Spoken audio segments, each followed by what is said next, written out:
আজকে আমার বাড়ির সামনে মেলা হচ্ছে, ইয়াস। এসেছি আমার বাড়ির পাশেই, তার শীতলা বাড়িতে। দেখা যাচ্ছে এখানে ধুম তারাক্কা, কিছু না জেনেই মেলা বসে গেছে। তো এখানে ঘুরে ঘুরেই দেখছি কি করা যায় কি করা যায়। আমার তো মনোরঞ্জন করার জন্য কিছুই নাই এখানে। তো আমি চিন্তা করলাম একটুখানি মাড স্পোর্টে যাই, যাই দেখি ওখানে কি আছে। তো এখানে এসে আমি বক্সিং করা শুরু করলাম। এই শুরু করে দিলাম, টং ট্যাং। ও বাবা গো, দেখা যাক কত উঠে গাইস।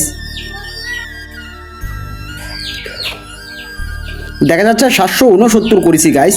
তো তোমরা কে কত করেছো সেটা অবশ্যই কমেন্টে জানাও। তো আসলাম স্নাইপার চালাতে। তো ফ্রি ফায়ার আমি স্নাইপার ঘোড়ার ডিমও চালাতে পারি না, তো এখানে চালানো শিখতেছি আমি। চারটা পুটকা মেরা আমি ভাবতাছি এগুলো আমার ক্রাশের মুখ, সেগুলো ধাপার ধাপ মেরে মেরে চালাচ্ছি। তো ক্রাশের মুখগুলো কেমন যেন বিভিন্ন ধরনের কালার হয়ে বসে আছে। তো দাবার ধাপ খালি আমি ফুটাইতেছি। তো ক্রাশ বলে কথা, তো ক্রাশের মুখ চুখ সব ফোটানো শেষ। এখন যাব ভূতের বাড়িতে। ভূতের বাড়িতে ভার্চুয়ালিটি। তো ওখানে দেখা যাক পোলাপানে কি কি রিয়েকশন দেয়। তো এখানে পোলাপানে যা যা দেখলাম আর বুঝলাম যে পোলাপানে ভালোই রিয়াকশন দিচ্ছে, খুব ভয় পেয়ে আছে সবাই, সকলে কোনো না কোনো রিয়াকশন দিতেছে গাইস।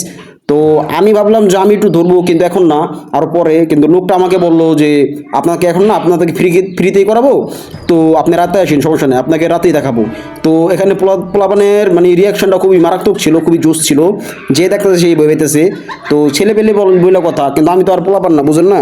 তো আমি সেটা চিন্তা করলাম যে আমি একমাত্র রাতেই দেখবো, খুব ভয়ানকটা দেখবো।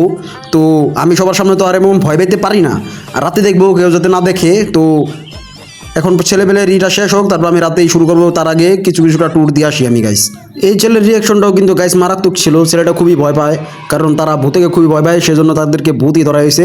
কিন্তু সে বললো যে এটা হচ্ছে নর্মাল, বড়দের জন্য বড়দেরই, কিন্তু এটা হচ্ছে নর্মাল। ছেলেটাকে তারপরেও খুবই ভয় পাইতেছে ভূত দেখে। তো আমি চিন্তা করলাম আমি সব থেকে ভয়ানক যেটা আছে ওটাই দেখবো। এখানে কিন্তু ছেলেদের রিয়াকশন কিন্তু গাইস একদম দেখার মতো ছিল। হাসতে হাসতে একদম পেট ব্যথা হয়ে যাবো, ওর তো প্যানই খোলা জায়গা মনে হয় ভয়ের ঠেলায়। তারপরে গাইস আমার ছোট ভাই আমাকে চ্যালেঞ্জ করলো যে বক্সিং পয়েন্টে আমার থেকে বেশি উঠাবে, কিন্তু কপালে আর কি আছে, ছোট পোলাপান তো ছোট পোলাপান নিয়ে আমার থেকে একটু কমই উঠাইছে। তো আপনারা দেখে নেন,